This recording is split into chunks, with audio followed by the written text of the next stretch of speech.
The chains were cold, but the crowd was colder. Alara stood on the wooden platform with her wrists bound in front of her, and she could feel 100 eyes crawling over her like insects. A man in a fur coat pointed at her and shouted a number. Another man shouted a higher number. She did not look at either of them. She looked at the sky, because the sky was the only thing left that still belonged to her. Smoke drifted across the market square from the fires that still burned at the edge of her village, 2 days' walk from here.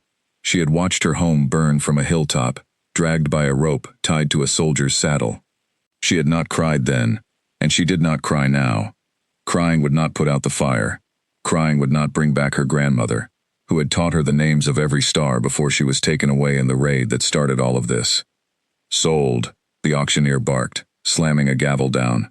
"To Lord Garrick, for 12 silver coins." Alara felt a hand grab her arm and pull her down from the platform.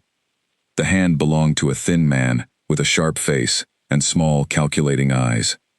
Lord Garrick did not look at her the way the other buyers had looked at her. He looked at her like she was a puzzle he had not yet solved. "They say you can read the stars," he said, walking fast so that she had to stumble to keep up. "Is that true, girl? Or is it just a story people tell to make you seem worth more than you are?" Alara said nothing. Speaking to men like Garrick had never done her any good. "Your silence answers nothing," he said, "but I did not buy you for your voice. I bought you because the king's court has grown desperate, and desperate men pay well for anything that might save them." He glanced back at her, and for a moment, something like hunger passed over his face. "You are going to make me rich, girl. Or you are going to make me dead. Let us hope, for both our sakes. It is the first one." They traveled north for 3 days, past burned fields and empty roads, until the land began to rise into steep hills covered in dark pine trees. The air grew colder, and Alara noticed something strange. At night, she heard sounds that were not quite human and not quite animal. Long, low calls that rolled across the hills like distant thunder. Garrick's guards grew quiet whenever they heard it, and their hands moved to their weapons out of habit, though none of them seemed eager to use them. "You are afraid of your own king's people," Alara said on the 3rd night, surprising herself by speaking first. Garrick did not deny it. "The wolves do not answer to fear the way we do. They answer to loyalty, and to blood, and to the moon. King Cale Draven rules them all, but even a king cannot always control what runs on 4 legs at night." He poked at the campfire with a stick. "You would do well to remember that when we arrive. Do not stare. Do not speak unless spoken to. And whatever you do, girl, do not lie about what you can do with those stars of yours. Cale Draven has no patience for wasted time, and even less for liars." On the 5th day, they reached the gates of a fortress built into the side of a mountain, its walls made of dark gray stone, its towers topped with banners showing a wolf howling at a full moon. Alara had never seen a place so large or so cold. Guards at the gate were not ordinary soldiers. Their eyes had a strange yellow shine to them in the torchlight, and some of them moved with a low, prowling grace that no ordinary man could imitate. Inside the walls, the fortress was busy with servants, soldiers, and messengers running in every direction. Alara was pulled through corridors of stone until she reached a wide hall with a high ceiling, where a man sat on a raised chair that could not quite be called a throne, though it clearly served that purpose. He was broad-shouldered, with dark hair pulled back from a face that looked as though it rarely smiled. His eyes, when they found her, were sharp and gray. Like a wolf, watching prey it had not yet decided whether to chase. This was Cale Draven, the Alpha King. "My lord," Garrick said, bowing low, his voice suddenly sweet as honey. "I bring you a gift. A girl from the southern villages, who is said to read the stars better than any court astronomer you have ever employed. I thought, given your recent troubles with the lost patrols, she might prove useful." Cale did not stand. He simply studied Alara from where he sat, the way a man studies a stray dog he is not sure he wants in his house. "Useful," he repeated, as though the word tasted strange in his mouth. "Everyone who comes to my court claims to be useful, Garrick. Half of them are liars looking for coin, and the other half are fools who believe their own nonsense. I assure you, my lord, this girl is different." "Every merchant says that too." Cale's gaze moved to Alara. "Tell me, girl, what is your name?" "Alara," she said, keeping her voice steady, even though her heart was pounding. And you believe you can read the stars, Alara? I do not believe it, she said. I know it. My grandmother taught me before she died. She could find her way home through any forest, in any weather, using nothing but the position of the stars and the moon. She taught me the same before she was killed. Something flickered across Cale's face at the word killed, though it vanished as quickly as it appeared. A pretty story, he said, though his voice was quieter now. But stories do not find lost men in the dark. I have trackers, scouts, and shifters, with noses sharper than any hound. What can a girl with a memory of stars do that they cannot? Before Alara could answer, a tall man with a scar across his jaw stepped forward from the shadows near the throne. His eyes had the same yellow shine as the guards at the gate, though his were calmer, more thoughtful. This was Torin, the king's beta, second only to Cale in authority over the packs. My lord, Torin said, perhaps it is worth remembering that your trackers and your shifters have failed us for 3 nights running. The Western Patrol is still missing. If this girl's stories are nonsense, we lose nothing but a few minutes listening to her. But if she is telling the truth, we may find 12 of our own, before the cold finds them first. Cale's jaw tightened. Alara could see the weight of command sitting on him, heavy as stone. 12 men, missing in the wild, in weather that grew colder every night. She understood, in that moment, that this king was not cruel because he enjoyed cruelty.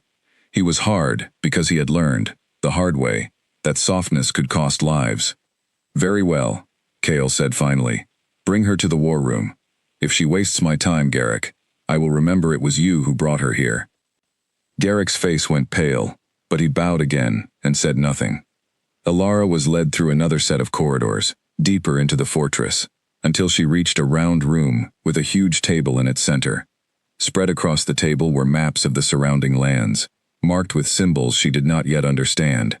Candles burned at each corner, and the air smelled of ink and old parchment. Torin gestured to the map. This is where the Western Patrol was last seen 3 nights ago. They went out to check the border, after reports of strangers crossing into our territory. Since then, nothing. No howl, no signal, no sign at all. Alara stepped closer to the map, studying the markings with a focus that made the room go quiet around her. She thought of her grandmother's voice, patient and low, teaching her under a sky full of stars that no longer existed in the same place after the fire took everything else away. She thought of the shape of the sky on any given night in this season, the position the moon would have held 3 nights ago, the way certain star patterns shifted with the turning of the seasons in the north compared to the south. What time did they leave? She asked. An hour past sunset, Torin said, surprised she had asked a real question instead of simply guessing. And the weather that night? Was the sky clear?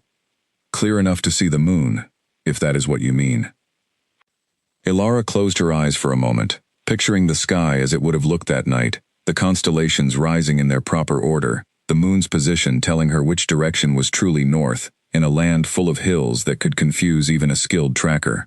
When she opened her eyes again, she pointed to a spot on the map, far from where the patrol had last been seen, tucked into a valley, between 2 ridgelines, that the king's trackers had clearly overlooked. If they lost their bearings after the moon set, she said, and if they tried to follow the wrong star, thinking it was the North Star, they would have walked in a slow curve instead of a straight line. Here, this is where the curve would end, if my grandmother's teaching is correct. Torin stared at the spot on the map for a long moment, then he stared at her. That valley is nearly 10 miles from where any tracker searched, he said quietly. No one would have thought to look there. Then no one has looked there yet, Alara said, which means they might still be alive. Torin turned and left the room without another word, calling for riders as he went. Alara stood alone at the table for a moment, her heart pounding so hard she thought it might crack her ribs. She did not know if she had just saved 12 lives or condemned herself to punishment for wasting the court's time on a guest dressed up as certainty. She only knew that for the first time since the fire took her village, she had done something that felt like more than survival. She had done something that felt like hope. Outside, the wind picked up, carrying with it the distant sound of wolves gathering, and somewhere far to the west, 12 tired men huddled together in a valley, watching the same stars that had just spoken their location to a girl who, until 5 days ago, had been nothing more than a slave with a story no one believed.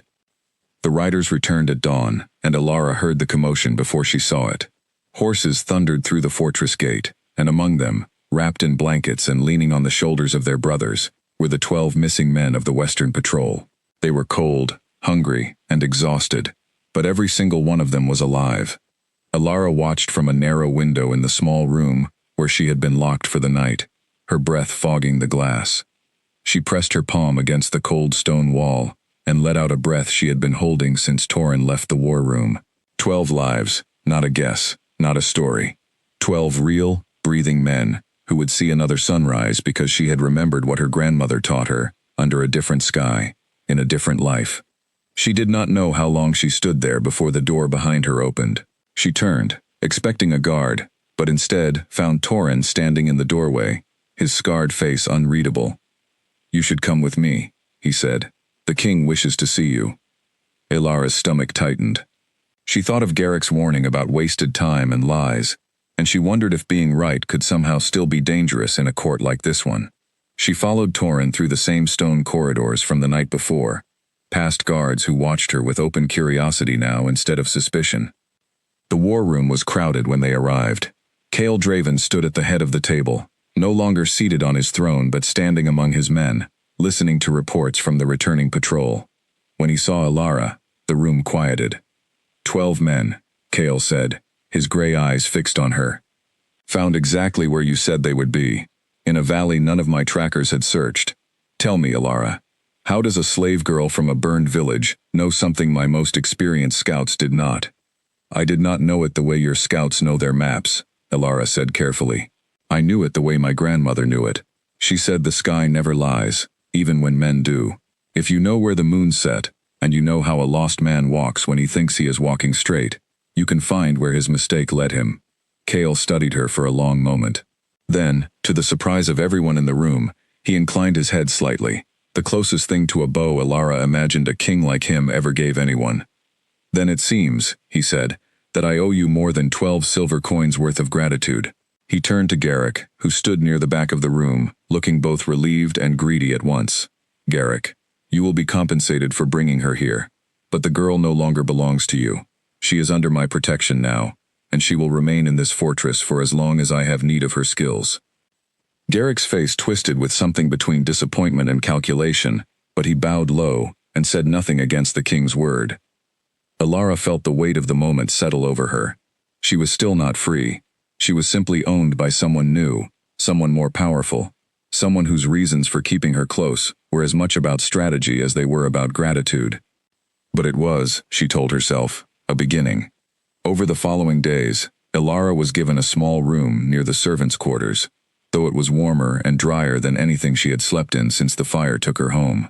She was fed properly for the first time in weeks, and though guards still watched her whenever she moved through the halls, their eyes had changed.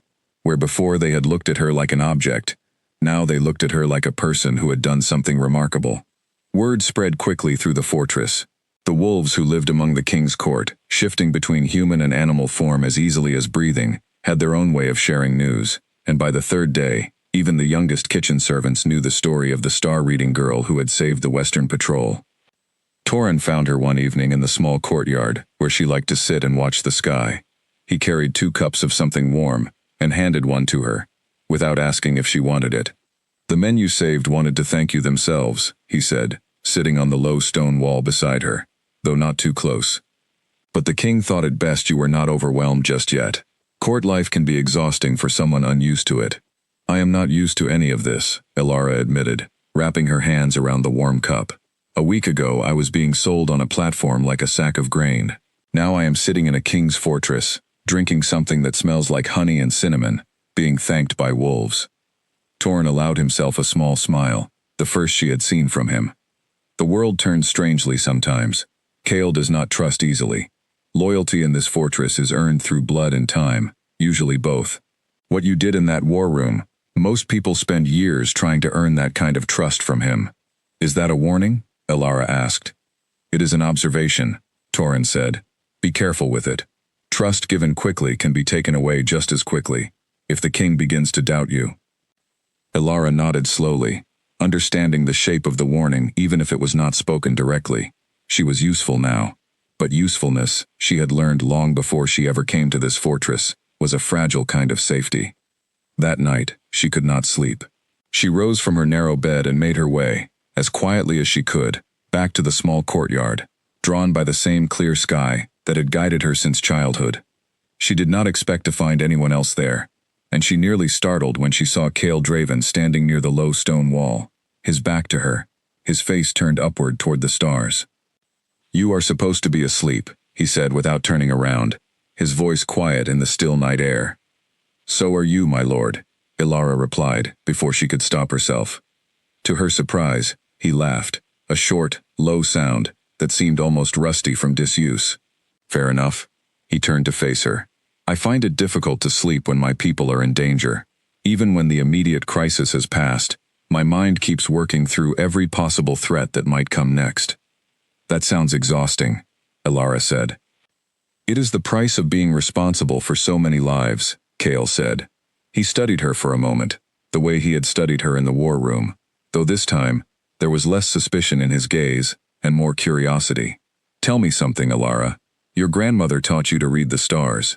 Why did she never teach anyone else in your village? Why only you?" Ilara was quiet for a moment, memories of warm evenings spent on a hillside surfacing in her mind. She said the sky only speaks clearly to those who are patient enough to listen for a long time. Most people want quick answers. My grandmother believed the stars rewarded patience, not urgency. "And are you patient?" Cale asked. "I have had to be," Ilara said simply. Patience was often the only thing I was allowed to keep. Something in Cale's expression softened, just slightly, at those words. He looked away from her, back up toward the sky, and for a long moment neither of them spoke. "My pack lost a great deal in the border wars," he said finally, his voice lower now, quieter, as though he were admitting something he did not often admit aloud. "Good wolves.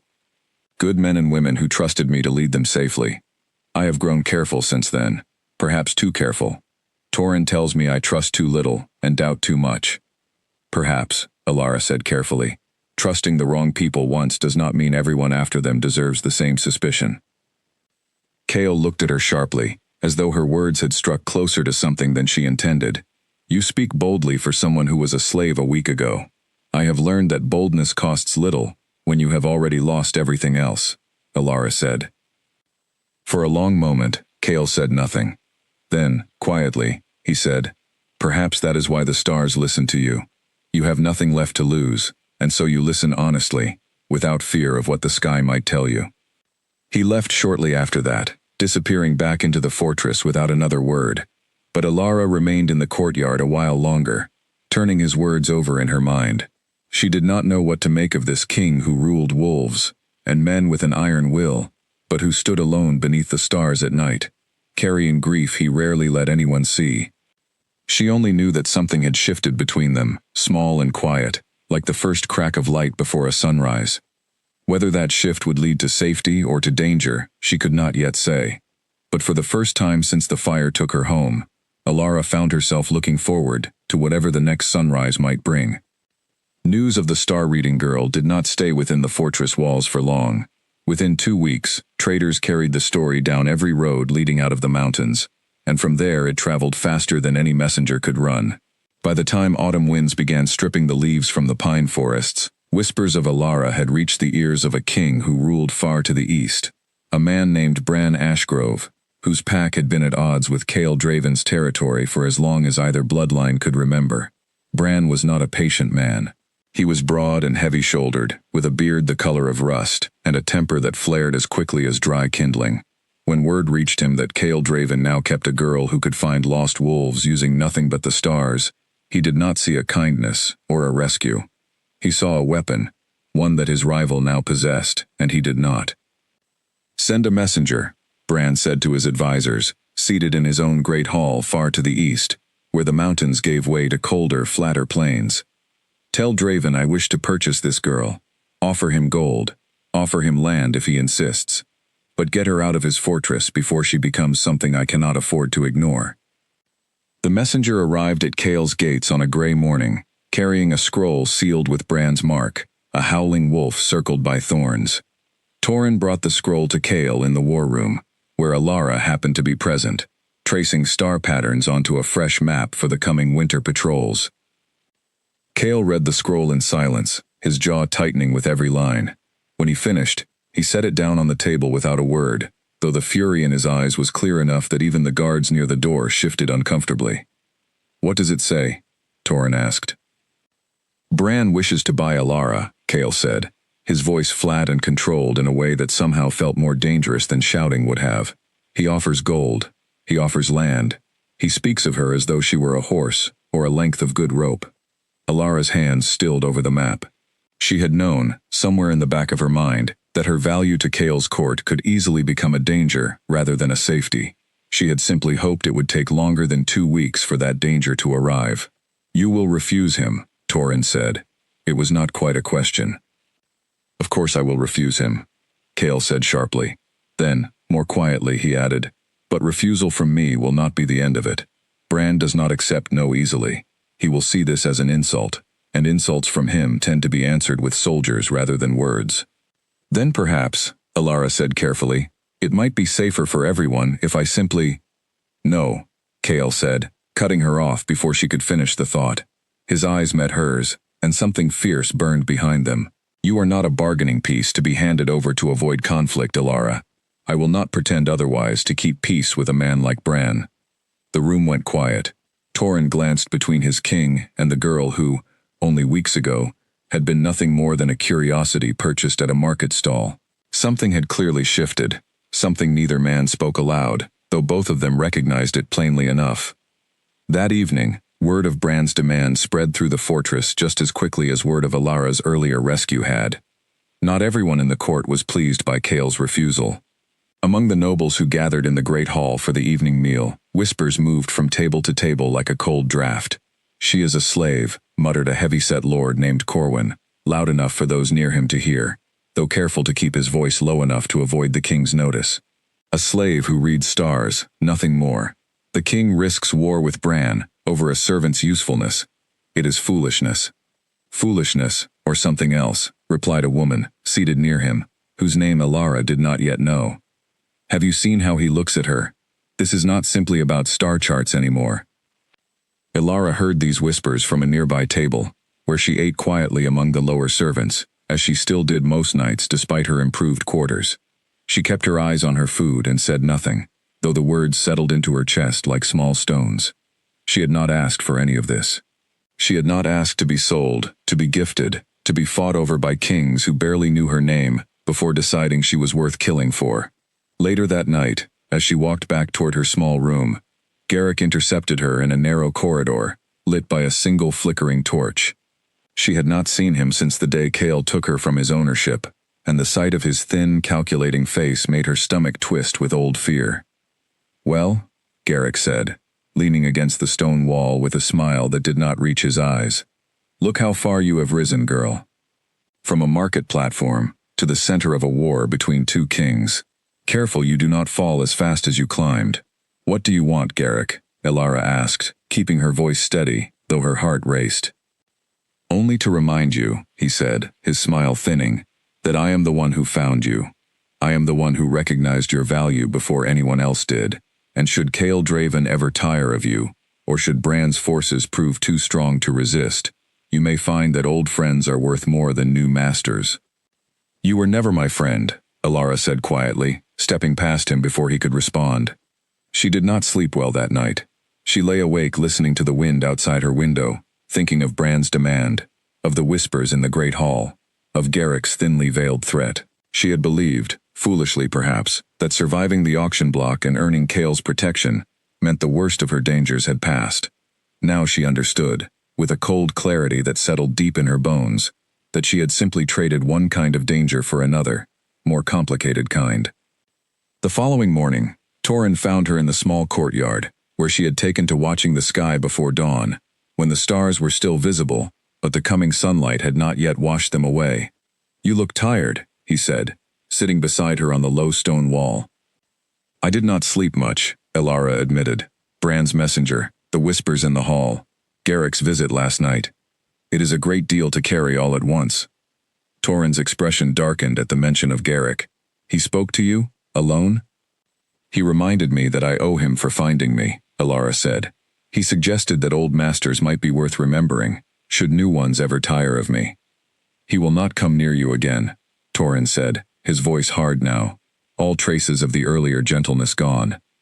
I will see to it personally. You do not need to protect me from every shadow in this fortress, Torin. Perhaps not, Torin said, but someone should, and the king is occupied with matters of war right now. Let me handle the smaller threats, so he can focus on the larger ones. Alara studied him for a moment, grateful for a kindness she had not expected to find in a fortress full of wolves and kings. Why do you care what happens to me? She asked. A week ago you barely knew my name. Torin considered the question seriously before answering. Because you saved 12 of my brothers with nothing but memory and patience, when my own trackers, wolves with noses sharper than any blade, failed to find them. Loyalty is not only owed to those who share our blood, Alara. Sometimes it is owed to those who prove, through their actions, that they deserve it. Alara found herself smiling, small and genuine, for the first time since Bran's messenger had arrived. Then I hope I continue to deserve it, she said. I think, Torin said, rising from the wall as the first hints of dawn began to color the eastern sky, that you will have many more chances to prove it before this is over. Bran does not give up easily, and the stars may soon be asked to do more than find lost patrols. He left her there in the fading starlight, and Alara remained a while longer, watching the last constellations disappear as morning crept over the mountains.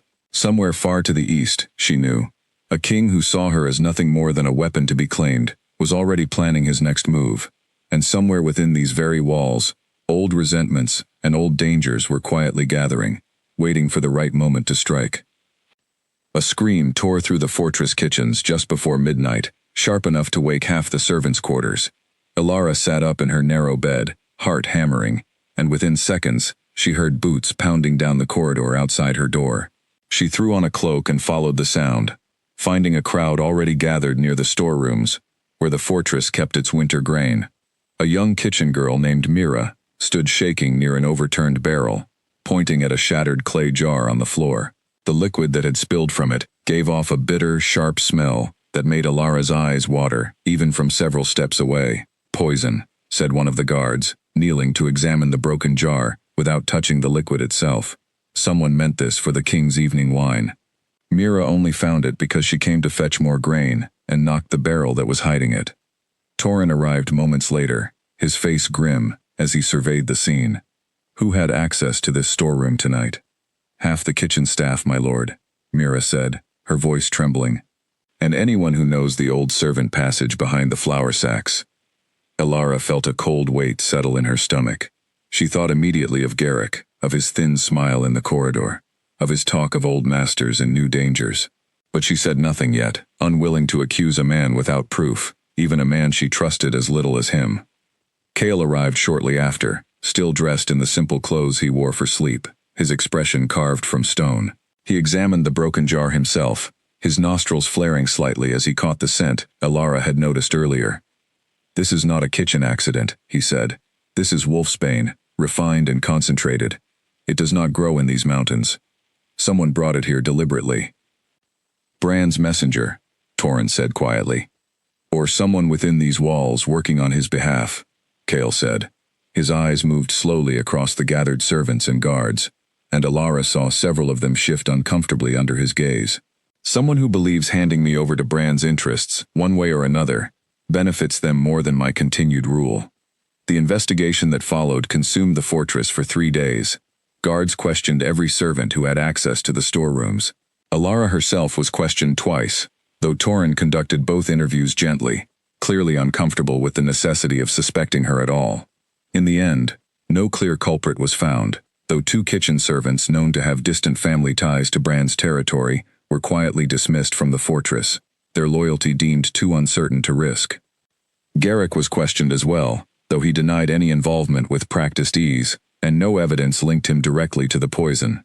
Still, Alara noticed the way his eyes lingered on her whenever their paths crossed in the days that followed, calculating and cold, and she trusted him no more than she had before. You believe it was him, Cale said one evening, finding her in the small courtyard where she often sat before dawn. He had taken to visiting her there more frequently since the poisoning attempt, though he claimed each time that he simply could not sleep. "I have no proof," Ilara admitted. "But he threatened me, in his own careful way, before this happened, and he has reason to resent losing his claim on me to your protection. Resentment is common enough among men who lose profitable arrangements," Kale said. "It does not always lead to poison." "No," Ilara agreed. "But it does not rule it out either." Kale was quiet for a long moment, staring up at the stars the way he often did, as though searching them for answers his advisors could not give him. "I have doubled the guards around your quarters," he said finally, "and around the kitchens. If Bran believes he can reach you through poison or bribery, he will find this fortress far less accommodating than he expects." "You did not have to do that for me," Ilara said softly. "I did not do it only for you," Kale said, though his voice softened as he said it. "An attack on you is an attack on this court's stability. My people already whisper about the star-reading girl who has earned the king's favor. If Bran's agents succeeded in harming you, it would prove to every doubter in my own hall that I cannot protect what I claim to value. I cannot allow that, for the sake of my rule as much as for your safety." Ilara studied his face in the moonlight, searching for the truth beneath his careful words. She had learned over these past weeks that Kale rarely spoke of feelings directly. He spoke instead in terms of duty, of strategy, of the needs of his court. But she had also learned to hear the quieter meaning beneath those careful words, the way a person might hear a second melody hidden beneath a louder song. "Thank you," she said simply, "for keeping me safe, whatever your reasons." Kale's expression shifted, something almost vulnerable passing across his features before he composed himself again. "You have done more for this fortress in a few short weeks than many advisors manage in years, Ilara. Whatever debt exists between us, it is not one-sided." They sat together in silence for a while after that, watching the stars turn slowly overhead, neither of them speaking of the danger that still lingered somewhere within these walls, waiting for its next opportunity. 3 nights later, that opportunity seemed to present itself again, though in a form none of them expected. A young scout named Ren burst into the great hall during the evening meal, breathless and pale, having ridden hard from the eastern border. "My lord," Ren said, dropping to one knee before Kale's table. "Bran's forces are gathering along the border, 3 days' ride from here. Scouts count at least 200 wolves and men, more than I have ever seen him muster before." The hall fell silent. Even the servants clearing dishes paused where they stood, waiting for the king's response. 200, Torrin repeated grimly. "That is not a raiding party. That is preparation for war." Kale rose slowly from his seat, his expression carved into the same hard lines Ilara had first seen on the night she was brought before him as a slave. "Send riders to every allied territory within 3 days' reach," he said, "and prepare the fortress defenses. If Bran believes refusing to sell him a single girl is worth 200 soldiers, then he has already decided this conflict was coming, regardless of what answer I gave him." As the hall erupted into organized chaos, messengers running in every direction, guards checking weapons and armor, Ilara remained seated at her place among the lower servants, feeling the weight of Ren's news settle over her like a physical thing. She had not asked to be the reason 2 great packs might soon spill blood over mountains and borders that had nothing to do with her. And yet here she was, at the center of it, whether she wished to be or not. Torrin found her there a short while later, his expression grave. "The king wishes to see you, once the hall has cleared." Ilara followed him back to the war room, where Kale stood alone, studying a large map that showed the full extent of the border between his territory and Bran's. He did not look up immediately when she entered. "I did not want this," Ilara said quietly. "I never asked to be the reason for a war." "You are not the reason," Kale said, finally turning to face her. "Bran has wanted an excuse to test my borders for years. You are simply the excuse he has chosen this time. If it were not you, it would be trade routes, or old grievances, or some perceived insult from a decade past. Men like Bran do not need real reasons for war. They need only convenient ones. That does not make me feel any less responsible," Ilara admitted. Kale crossed the room and stood before her, closer than he usually allowed himself to stand. "Listen to me, Ilara. Whatever happens in the coming days, you did not create this conflict. You survived an auction block, a burned village, and the loss of everyone you loved, and in the middle of all that, You found a way to save 12 lives, with nothing but memory and patience. If Bran wishes to punish this fortress for refusing to treat you as property, then the fault lies with him, not with you. Alara felt something in her chest loosen slightly at his words, though the weight of the coming days still pressed heavily upon her. What happens now? She asked. Now, Chaol said, we prepare. And we hope that whatever comes, the stars you read so well, continue to guide us safely through it.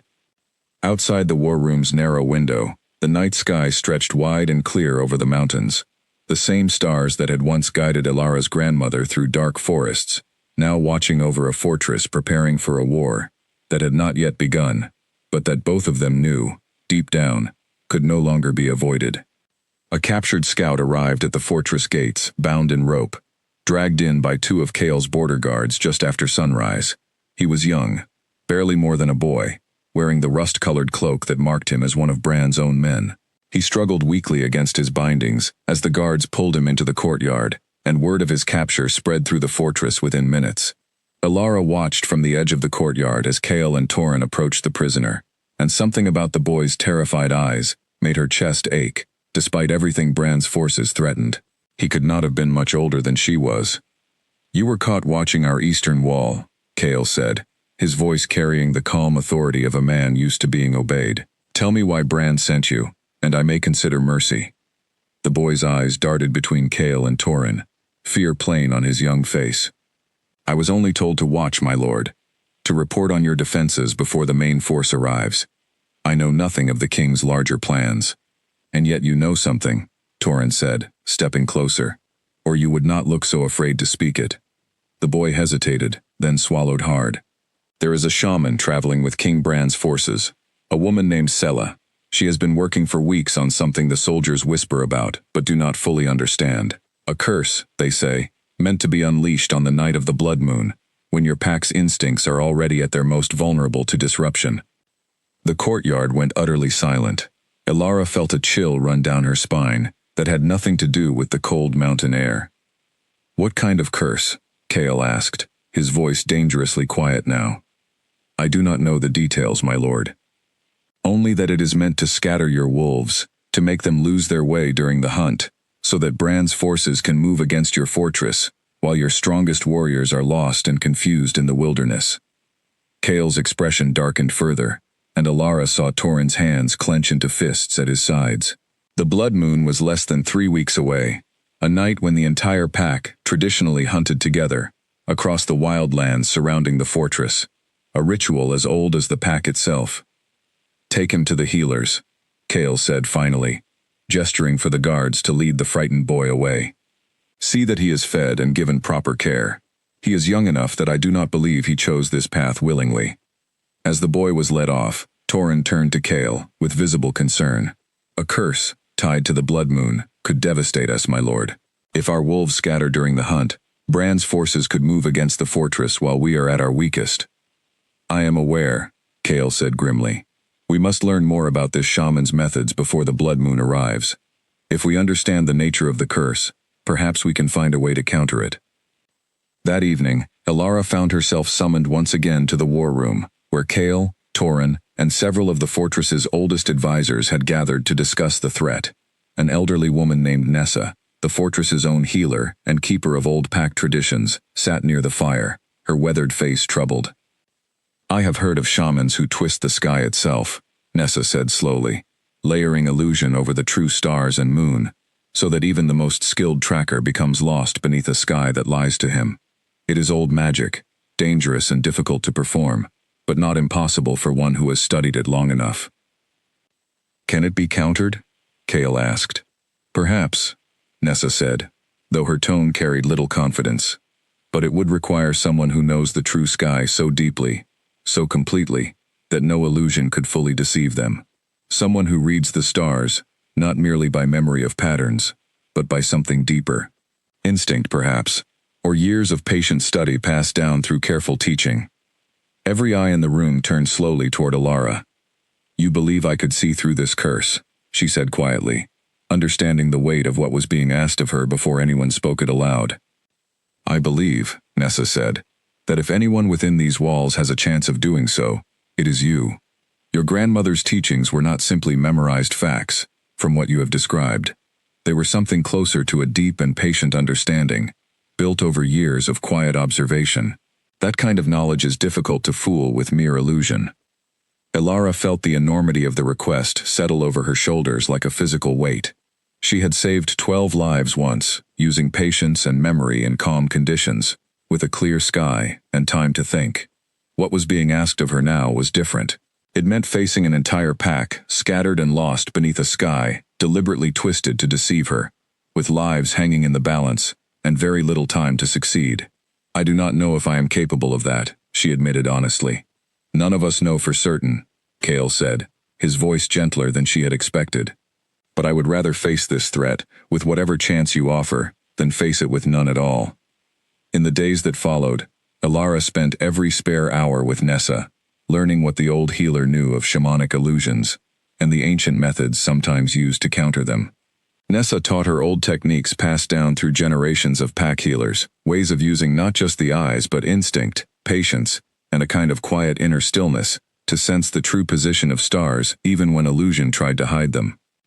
Your grandmother taught you to trust the sky, Nessa said one afternoon, as they sat together in the fortress's small herb garden, surrounded by drying plants and jars of old remedies. Now you must learn to trust something deeper than the sky itself, the rhythm beneath it, the truth that illusion cannot fully erase, no matter how skilled the one who casts it. Elara practiced late into the night, standing in the courtyard with her eyes closed, trying to sense the position of the stars through instinct alone, before opening her eyes to check her accuracy against the sky above her. Progress came slowly, frustratingly so, and more than once, she nearly gave up entirely, convinced she was not capable of what was being asked of her. It was during one of these late practice sessions that Cale found her again, standing quietly at the edge of the courtyard, watching her work without interrupting. You do not have to carry this burden alone, he said softly, once she noticed him. It feels as though I must, Elara admitted, exhaustion clear in her voice. If I fail on the night of the blood moon, your pack scatters, and Bran's forces move against this fortress while you are weakened. I do not know how to carry that kind of weight without feeling it every hour of every day. Cale stepped closer, close enough that Elara could see the genuine concern etched into his features, concern that went beyond simple strategy or duty. You already carry more than most people could bear, he said. You survived a burned village, a slave auction, and weeks of court intrigue, and still you agreed to face a curse, meant to break the strongest warriors I command. Whatever happens on the night of the blood moon, know that I do not see you as a tool to be used and discarded, Elara. I see you as someone whose courage I have come to respect more deeply than I expected to when Garrick first brought you before my throne. Elara felt her breath catch slightly at his words, and for a long moment neither of them spoke, the space between them charged with something neither had fully acknowledged until now. Thank you, she said finally, softly, for saying that. It is only the truth, Cale said. He hesitated, then added, Rest tonight, Elara. Whatever comes on the night of the blood moon, you will face it better with a clear mind than with an exhausted one. He left her standing alone in the courtyard once more, but this time, as she watched him go, Elara felt something new settle alongside the fear and uncertainty that had gripped her for days. A quiet, steady warmth, small but resilient, growing despite the darkness gathering on the horizon. Somewhere to the east, in a camp surrounded by rust-colored banners, a shaman named Selah continued her careful, patient work beneath a sky she intended to twist into a weapon. And somewhere within Cale's fortress, a girl once sold as a slave prepared, with growing determination, to make certain that weapon failed. The days leading up to the blood moon passed quickly, each one bringing fresh reports from the eastern border that made the fortress grow tenser with every sunrise. Bran's forces had grown from 200 to nearly 300, according to the scouts Cale sent out despite the risk, and rumors spread through the pack that the shaman Selah had been seen performing strange rituals at the edge of Bran's camp, beneath moons that seemed to glow faintly wrong to anyone who looked too closely. Elara continued her training with Nessa each day, growing steadily more confident in her ability to sense the true position of the stars, even when she deliberately closed her eyes and relied on instinct alone. Still, a persistent doubt lingered in the back of her mind. Practicing in the safety of the fortress courtyard, with no real curse actively working against her, was very different from facing an illusion crafted by a skilled and determined enemy. You cannot know for certain how you will perform until the moment arrives, Nessa told her honestly, during one of their final sessions before the blood moon. But I have taught many students over the years, Alara, and few have shown the patience and focus you bring to this work. Trust what you have learned, trust your grandmother's teaching, and trust yourself when the moment comes. Beyond her training, Alara found herself spending more time with Kale as the days passed. Though neither of them spoke directly of the growing warmth between them, they shared quiet meals in the war room while discussing strategy, walked together through the fortress halls while reviewing defensive preparations, and sat together in the courtyard some evenings, simply watching the sky in comfortable silence. Torin noticed the shift as well, though he said little about it directly, aside from the occasional knowing look he gave Alara whenever Kale's name came up in conversation. One afternoon, as they walked together toward the training grounds where soldiers practiced defensive formations, he finally broke his silence on the matter. The king has not looked at anyone the way he looks at you since before the border wars took so much from him, Torin said, his tone thoughtful rather than teasing. I have known him many years, Alara. I have never seen him allow himself this kind of openness with anyone outside his closest circle. We have simply grown to trust one another, Alara said, though she felt heat rise in her cheeks at Torin's observation. Perhaps, Torin said, though his knowing smile suggested he believed there was more to it than simple trust. Whatever it is, I am glad to see it. He has carried too much grief alone for too many years. It is good to see something other than duty and worry in his eyes. That evening, 3 days before the blood moon, Alara found Kale standing alone on one of the fortress's high towers, looking out over the dark mountains, toward the direction Bran's forces were said to be gathering. She climbed the narrow stairs to join him, and for a while, they simply stood together in silence, watching distant campfires flicker faintly on the horizon. Are you afraid? Kale asked finally, not looking at her. Yes, Alara admitted honestly. I am afraid I will fail, and that your pack will pay the price for my failure. Kale turned to face her, his gray eyes serious in the moonlight. And if you succeed, what then? Then perhaps, Alara said softly, I will have finally repaid the debt of being saved from that auction platform, and being given a place here, even if that place began as nothing more than usefulness. You owe me no debt, Alara, Kale said, stepping closer. I did not save you from that platform to collect on some future favor.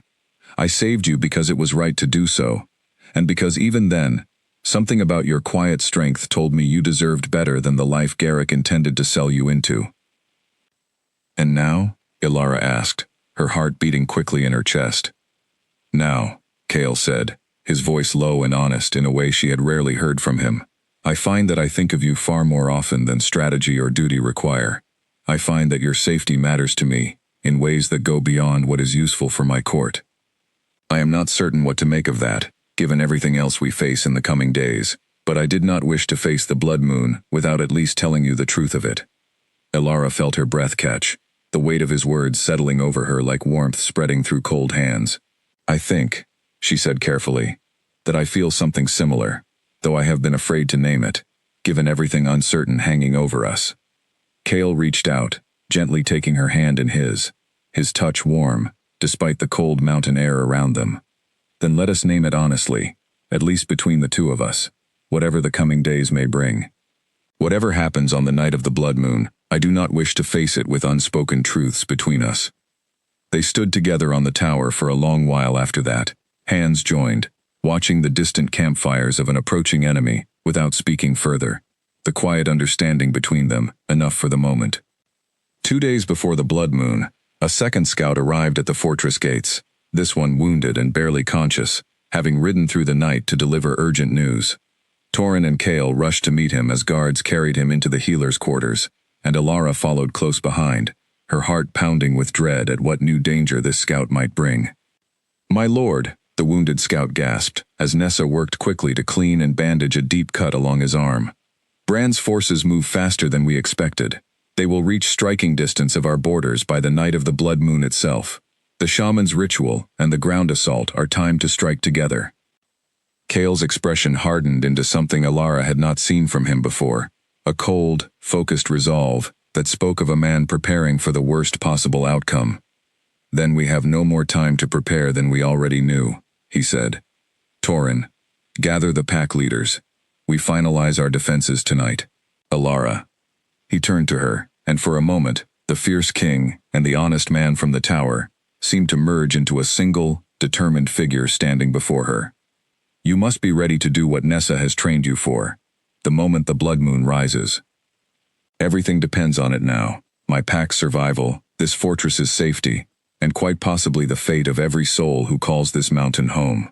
I will be ready, Alara said, and she found, to her own surprise, that she believed her own words as she spoke them. Outside, the mountains grew colder as the days shortened toward the blood moon, and somewhere to the east, Bran's forces continued their steady advance, while a shaman named Selah put the final, careful touches on a curse designed to break the strongest pack in the region from within. The fortress braced itself for what was coming, every soldier, every servant, and every wolf within its walls, understanding that the coming night would decide far more than any battle fought in ordinary daylight ever could. The blood moon rose slowly over the mountains, a deep, reddish light bleeding across the horizon that made even the most seasoned warriors in Kale's fortress fall silent with unease. This was the night, once every year, when the entire pack shifted together and ran as one across the wild lands surrounding their home, a ritual meant to strengthen the bonds between every wolf under Kale's rule. Tonight, that same ritual had become the very weakness their enemies intended to exploit. Alara stood at the fortress gates alongside Torin and a handful of guards, watching as Kale addressed his assembled pack in the courtyard below. Hundreds of wolves and their human counterparts stood gathered, their eyes reflecting the strange red light of the moon above, waiting for their king's final words before the hunt began. Tonight, we honor tradition, as we always have, Kale called out, his voice carrying easily across the silent courtyard. But tonight also brings danger, unlike any we have faced in recent memory. Stay close to your hunting groups. Trust your instincts, and trust the guidance we will send, should anything go wrong. As the pack began to disperse into the surrounding wilderness, shifting into their wolf forms with the ease of long practice, Alara felt a strange tension settle over the fortress, thick enough to taste in the cold night air. She climbed to the high tower where she and Kale had spoken 2 nights before, taking her place beside Nessa, who had insisted on assisting her through whatever came next. For the first hour, all seemed well. Reports trickled in from scouts stationed at various points around the fortress, confirming that hunting groups were moving as expected, following familiar paths through the forest. But as the blood moon climbed higher into the sky, its reddish light growing more pronounced, the first signs of trouble began to appear. "My lord," a scout burst into the tower, breathless and pale. "The northern hunting group has stopped responding to signal calls. They should have reached the river crossing an hour ago, but our runners cannot locate them." Moments later, a second scout arrived, with similar news about the eastern group, and then a third, about the western patrol. One by one, entire hunting groups seemed to vanish into the wilderness, their howls growing confused and scattered, rather than coordinated as they should have been. "It has begun," Nessa said grimly, standing beside Alara at the tower's edge. "Look at the sky, child. Do you see it?" Alara looked upward, and for a moment, everything appeared normal. The familiar constellations she had studied her entire life, sitting in their expected positions. But as she focused harder, letting the quiet stillness Nessa had taught her settle over her mind, she began to notice subtle wrongness bleeding through the illusion. Stars that should have been slightly brighter appeared dimmer. Patterns that should have curved gently in one direction seemed to bend, ever so slightly, in another. "I see it," Alara whispered. "The sky is lying." "Then you must find the truth beneath the lie," Kale said, arriving at the tower himself, his expression tense with barely controlled worry for his scattered pack. "Torin has gone to lead the search parties personally, but without accurate guidance, they risk becoming lost themselves in this false sky." Alara closed her eyes, letting Nessa's teachings guide her breathing into a slow, steady rhythm. She thought of her grandmother's patient voice, teaching her beneath countless real skies throughout her childhood. She thought of the 12 men she had saved weeks before, using nothing but memory and careful calculation. She reached, in her mind, past the surface illusion Selah's curse had painted across the heavens, searching for the true rhythm beneath it, the honest pattern that no amount of clever magic could fully erase. Slowly, painstakingly, true positions began to emerge in her mind, distinct from the false ones layered over them. It was exhausting work, requiring a level of focus she had never before attempted, her body trembling slightly with the effort, even as she remained perfectly still.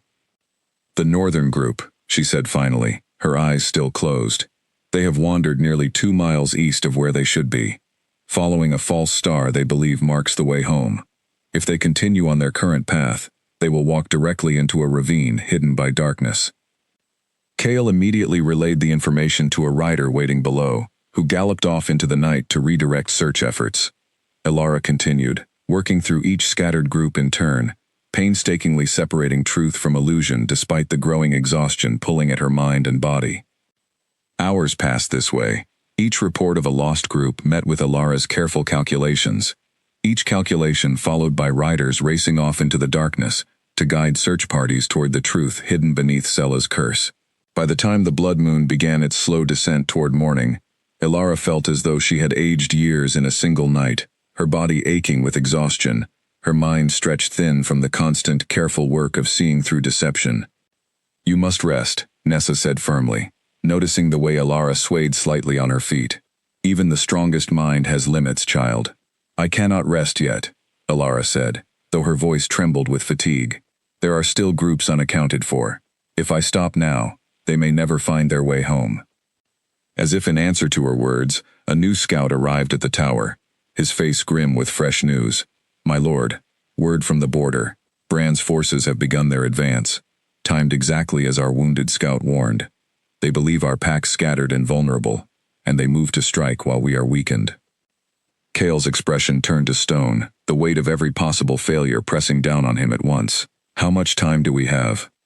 "Perhaps an hour, my lord, before they reach striking distance of the fortress walls."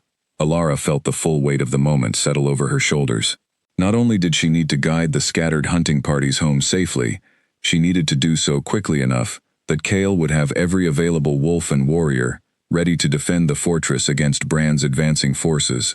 Failure now meant more than lost patrols wandering confused through dark forests. Failure now meant the fortress itself, and everyone within it, might fall to an enemy who had planned this moment with careful, patient cruelty. "Give me the last locations," Elara said, forcing exhaustion aside through sheer determination. "All of them, together. I will find the fastest path home for every group at once." Kale looked at her with something between awe and deep concern, clearly torn between his need for her continued guidance and his worry for the toll this effort was taking on her.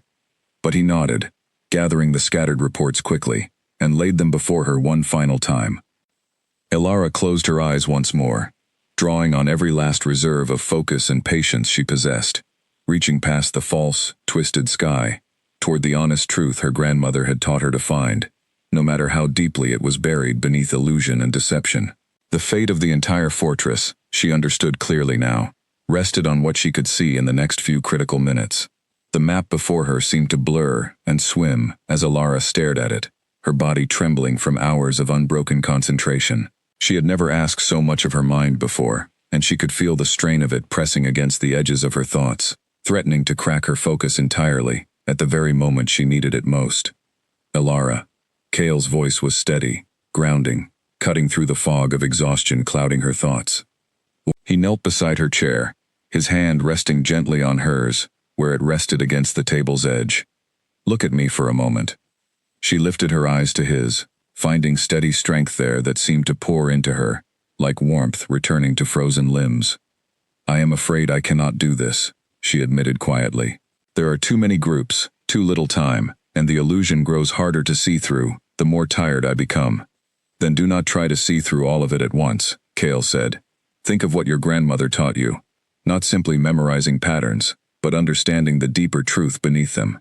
What is the one thing that remains constant, no matter how a curse might twist the visible sky?"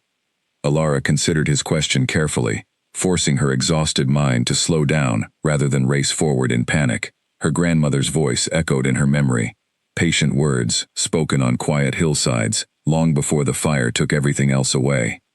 The stars themselves might be hidden or twisted by illusion, her grandmother had once told her, but the moon's true path across the sky, follows the same slow, ancient rhythm every single night. A rhythm far older and far harder to disguise than any collection of individual stars.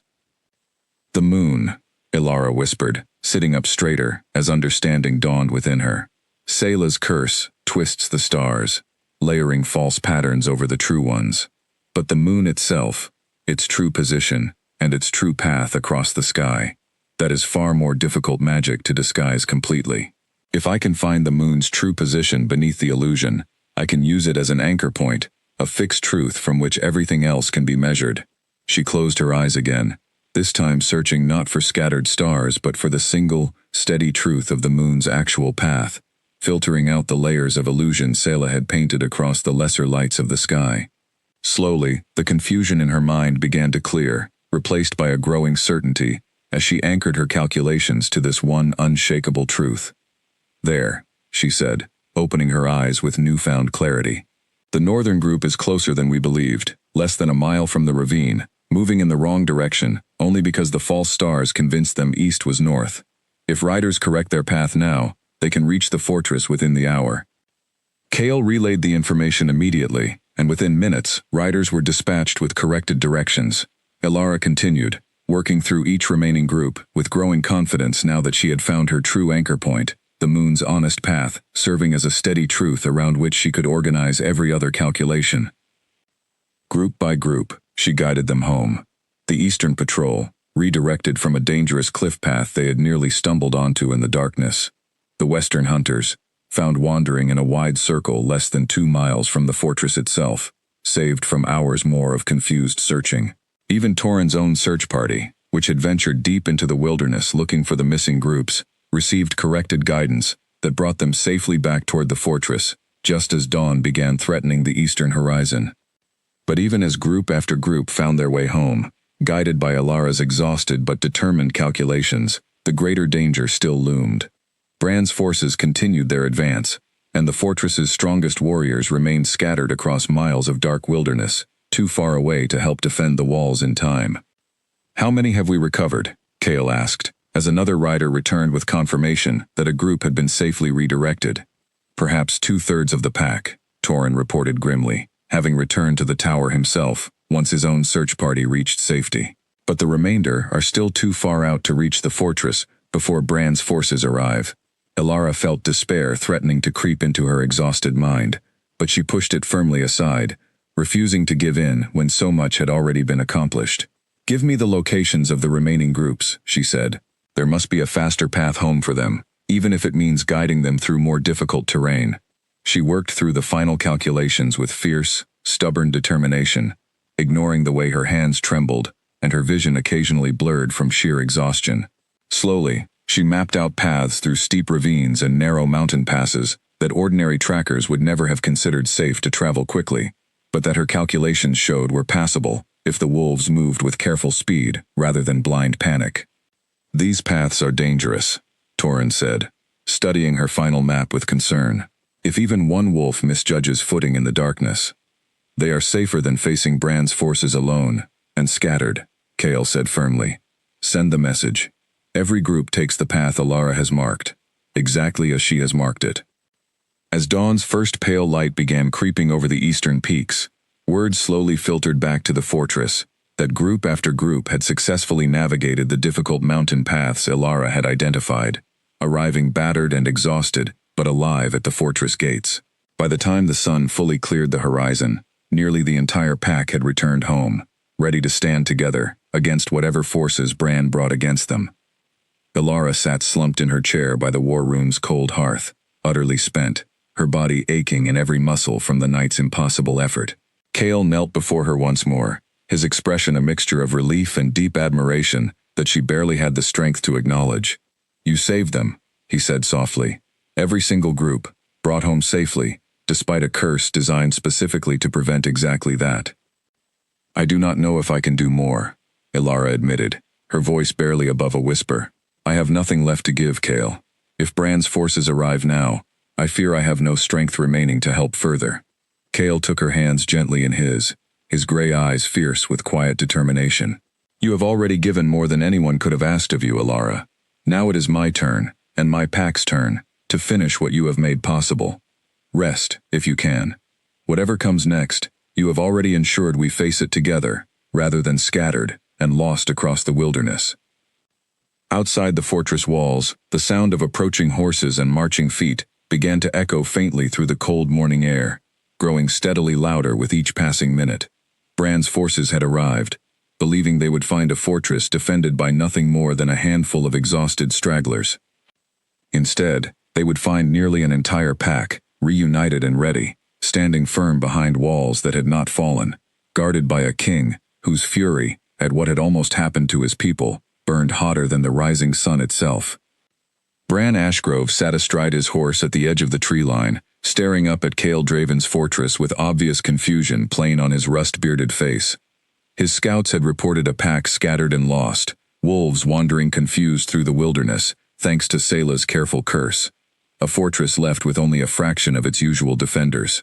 Instead, he found the walls lined with warriors, wolves standing shoulder to shoulder along the battlements, and Khal Draven himself standing at the main gate, flanked by Torrhen and a full contingent of pack leaders. Impossible, Bran muttered, more to himself than to the soldiers gathered around him. He turned to the hooded woman riding beside him, her weathered face unreadable beneath her cloak. Sela, explain this.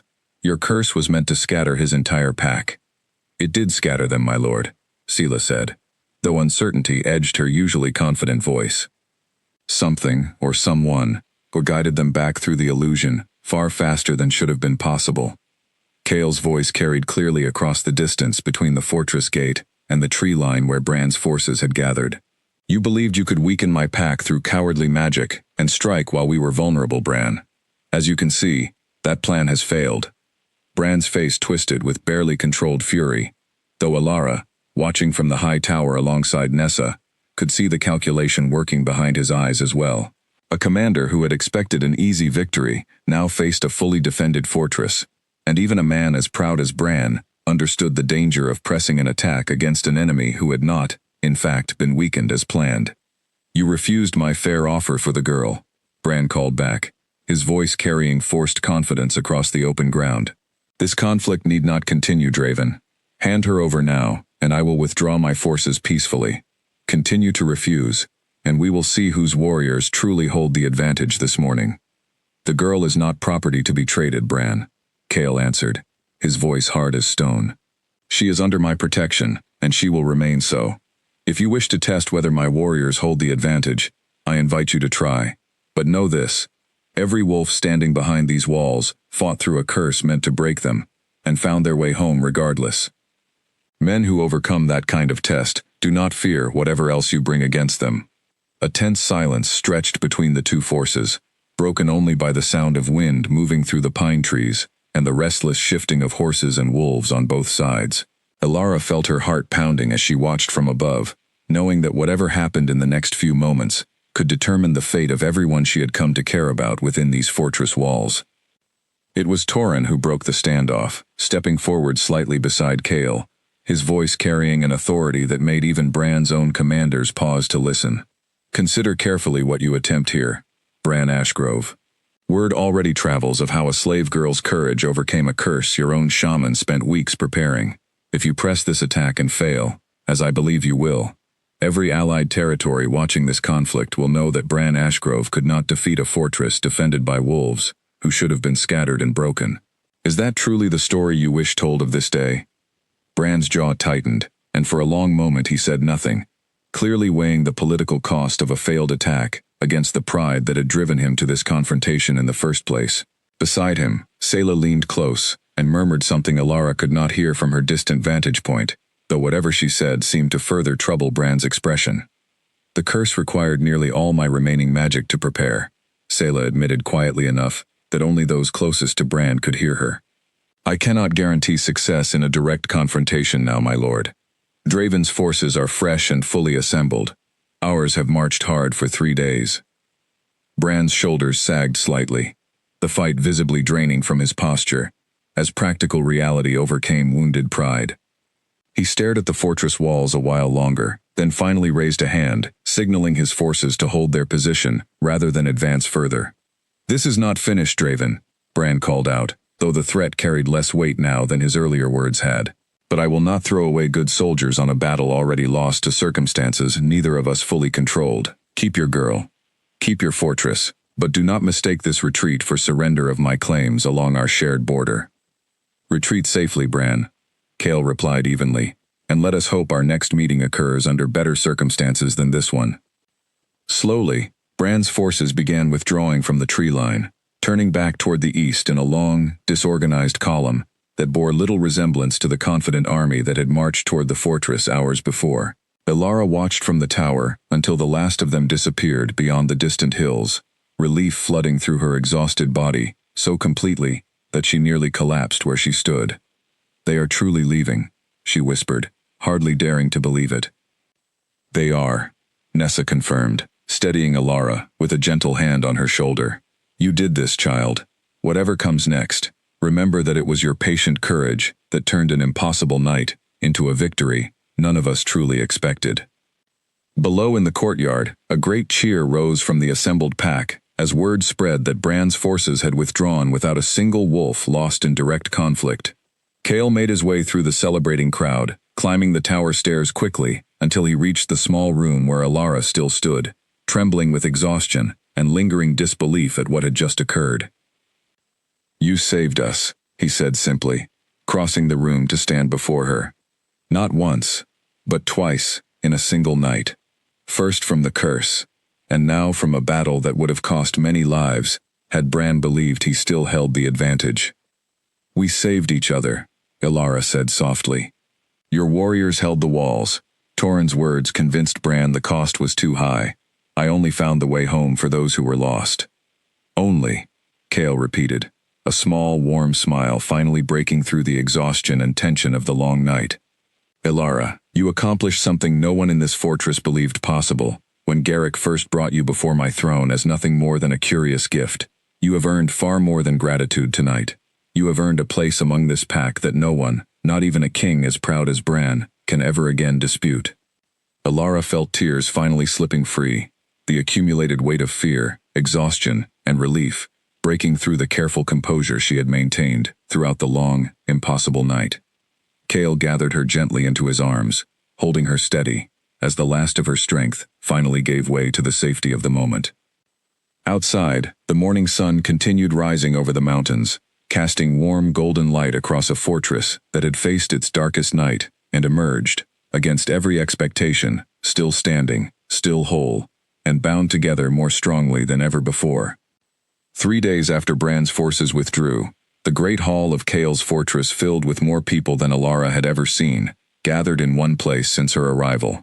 Word of the Blood Moon's failed curse and Bran's humiliating retreat had spread quickly through every corner of the territory, and pack leaders, allied nobles, and ordinary villagers alike had traveled from distant corners of the kingdom to witness whatever announcement had drawn them all together on this particular morning. Elara stood near the edge of the hall, dressed in a simple but well-made gown that Nessa had insisted she wear for the occasion, her heart pounding with nervous uncertainty about what exactly Cale intended to announce. She had spent the past 3 days recovering her strength, sleeping longer hours than she had in years, and slowly processing everything that had happened during that impossible, exhausting night. Garrick stood near the back of the hall as well, his expression carefully neutral, though Elara noticed the way his eyes tracked every movement in the room, with careful calculation, as though still searching for some angle he might yet exploit from the situation. Cale entered the hall dressed in formal attire befitting his position, Torrhen walking a step behind him as always, and the assembled crowd fell silent as their king made his way to the raised platform at the hall's far end. He surveyed the gathered faces for a long moment before speaking, his voice carrying easily across the quiet hall. 3 days ago, Cale began, this fortress faced a threat unlike any we have encountered in recent memory. A curse designed to scatter my entire pack during our most sacred hunting ritual, timed precisely to leave us vulnerable to an invading army. By every reasonable expectation, we should have lost that night. Warriors should have been lost in the wilderness, confused and separated from their brothers and sisters. This fortress should have fallen to Bran Ashgrove's forces, while we remained too weak and scattered to defend ourselves properly. He paused, letting his words settle over the assembled crowd before continuing. Instead, Every single wolf who ventured out that night returned home safely. Instead, Bran's forces withdrew without a single soul lost on either side, unable to press an advantage that never materialized as he expected. This outcome did not happen through luck, or through the strength of my own leadership alone. It happened because of the courage, patience, and remarkable skill of one person, who many of you have already heard whispered about throughout these halls. Cale's gaze found Alara across the crowded room, and he extended a hand toward her, inviting her forward. Nervous but resolute, she made her way through the parting crowd until she stood beside him on the raised platform, feeling hundreds of eyes settle upon her at once. "This is Alara," Cale continued, "who arrived at this fortress weeks ago as a slave, purchased at auction, and gifted to my court as nothing more than a curiosity. In the time since, she has saved 12 lost warriors using nothing but memory and patience. She has withstood threats, suspicion, and even an assassination attempt meant to remove her from this court entirely. And 3 nights ago, she faced an ancient curse meant to break my entire pack, and through sheer determination and skill, she guided nearly every scattered wolf safely home before Bran's forces could exploit our weakness." A murmur ran through the crowd, and Alara felt heat rise in her cheeks at the weight of so many eyes upon her, though she forced herself to stand tall rather than shrink beneath the attention. "I stand before you today," Cale continued, his voice growing more solemn, "to correct a wrong that should never have occurred in the first place. No person who has proven such courage, such loyalty, and such remarkable skill should ever have been treated as property, to be bought and sold like grain or livestock. Effective this moment, Alara is declared free, under no obligation to remain within these walls unless she chooses to do so of her own will." He turned to face her directly, his gray eyes warm with an emotion he no longer bothered to hide before the assembled crowd. "But I hope, Alara, that you will choose to remain. Not as a slave, not merely as an advisor whose skills prove useful to this court, but as my equal in every sense that matters. I ask you, before everyone gathered in this hall, to remain by my side, not out of obligation or debt, but because these past weeks have shown me a partnership I do not wish to lose. I ask you to become my queen, ruling beside me over this pack and this territory, for as long as we both shall live." The hall fell utterly silent, every eye fixed on Alara as she stood before the assembled crowd, tears gathering in her eyes at the enormity of what was being offered to her. She thought of the auction platform where this journey had begun, of the chains around her wrists and the cold, calculating eyes of buyers who saw her as nothing more than merchandise. She thought of her grandmother, who had taught her to read the stars with such patience, never imagining where that knowledge might eventually lead. "I accept," Alara said, her voice clear and strong, despite the tears now falling freely down her cheeks. "Not because I owe you a debt, Cale, but because these past weeks have shown me something I never expected to find again, after losing everything to the fire that took my village. I have found a home, and a partnership, and something that feels remarkably like love, growing steadily between us, despite every danger we have faced together." The hall erupted into cheers, pack members and allied nobles alike, celebrating the announcement with genuine warmth that spoke to how thoroughly Alara had earned her place among them. Even Garrick, watching from the back of the hall, seemed to understand that whatever schemes he might have once entertained regarding Alara's value had long since become irrelevant, overtaken entirely by the genuine bond that had formed between the girl he once sold and the king who now claimed her as his equal. That evening, after the celebrations had finally quieted and the great hall had emptied of its many guests, Alara found herself once again standing in the small courtyard where so much of her journey had unfolded, watching the same clear sky that had guided her since childhood. Cale joined her there, no longer simply a king seeking her counsel, but a partner standing beside someone he had chosen freely, and who had chosen him in return. "Your grandmother would be proud," Cale said softly, following her gaze upward toward the countless stars scattered across the clear night sky. "Everything she taught you led to this moment, to 12 lives saved, to an entire pack guided safely home, to a kingdom protected from a war that might have cost far more than any of us wish to imagine.